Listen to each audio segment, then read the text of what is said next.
ಮೂರನೇ ಅಧ್ಯಾಯದ 13ನೇ ಶ್ಲೋಕ. ಜ್ಞೇಯಂ ಯತ್ತತ್ ಪ್ರವಕ್ಷ್ಯಾಮಿ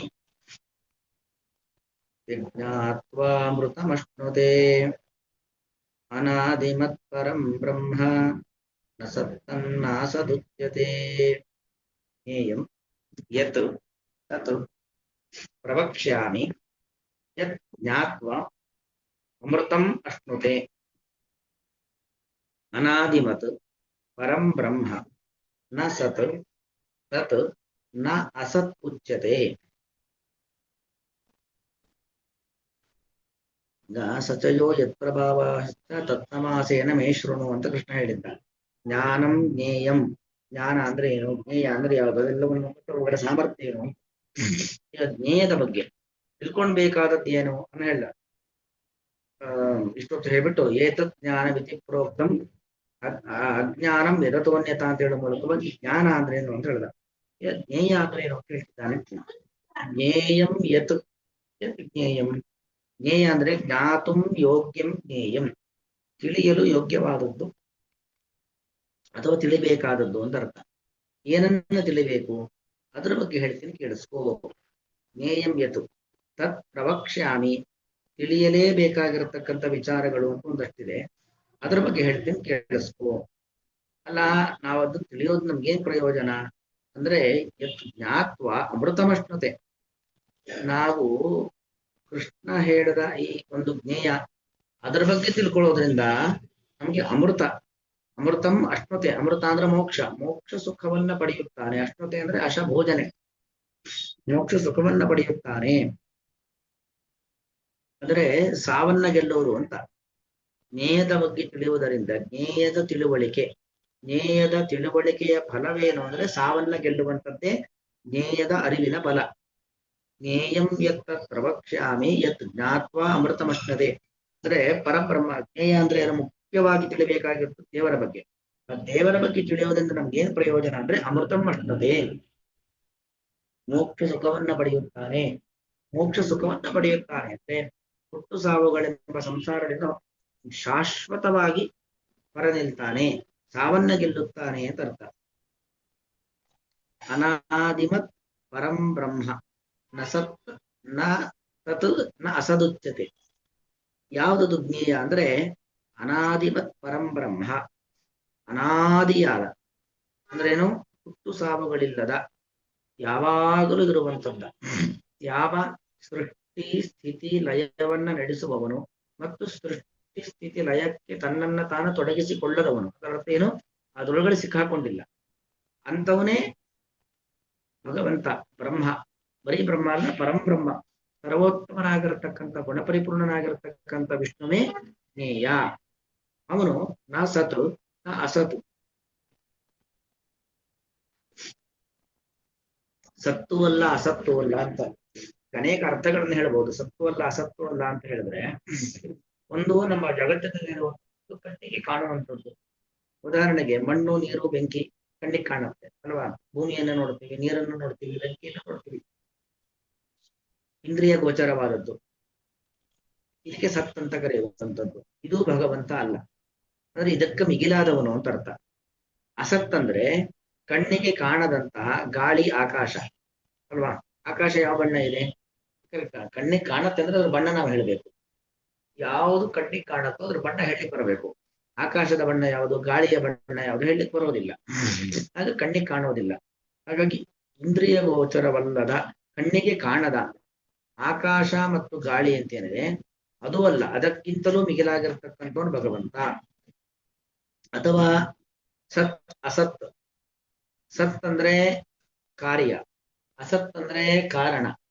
ಕಾರ್ಯಕಾರಣ ರೂಪದಲ್ಲಿ ಇರುವವನು ಅಲ್ಲ, ಕಾರ್ಯಕಾರಣಕ್ಕಿಂತಲೂ ಮಿಗಿಲಾದವನು ಭಗವಂತ. ಏನದು ಕಾರ್ಯಕಾರಣ? ಮಣ್ಣು, ಮಣ್ಣಿಂದ ಮಡಕೆ ಮಾಡ್ತೇವೆ, ಮಣ್ಣಿಂದ ಹಣತೆಯನ್ನು ಮಾಡ್ತೇವೆ.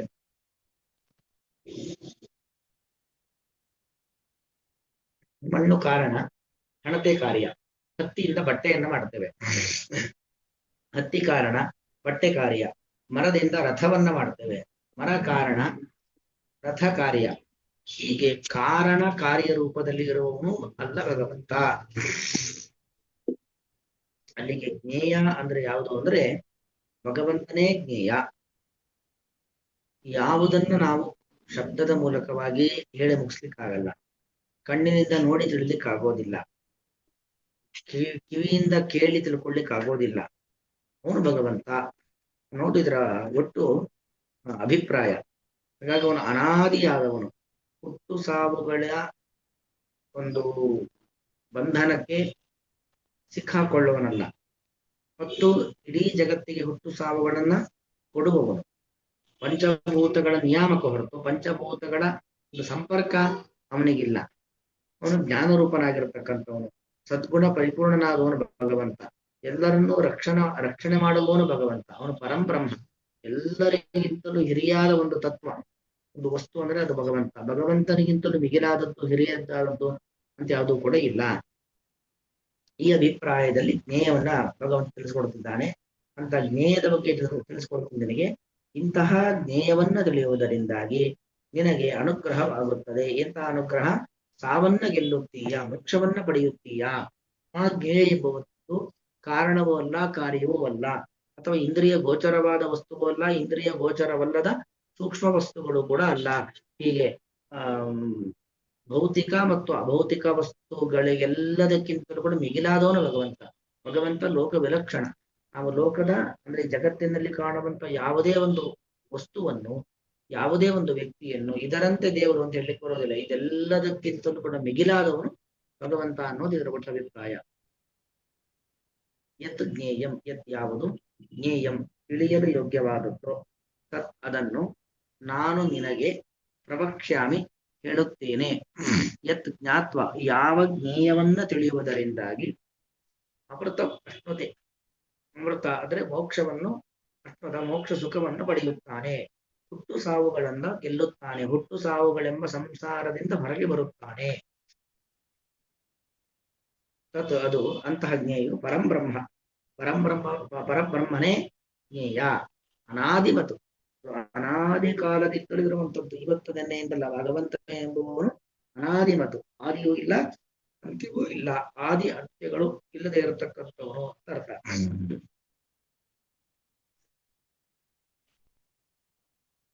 ನ ಸತ್, ಅದು ಇಂದ್ರಿಯ ಗೋಚರವಾಗುವಂತಹ ವಸ್ತುಗಳು ಅಲ್ಲ. ನ ಅಸತ್, ಇಂದ್ರಿಯ ಗೋಚರವಲ್ಲದಂತಹ ವಸ್ತುಗಳು ಅಲ್ಲ, ಅಥವಾ ಕಾರಣ ರೂಪವೂ ಅಲ್ಲ, ಕಾರ್ಯರೂಪವೂ ಅಲ್ಲ.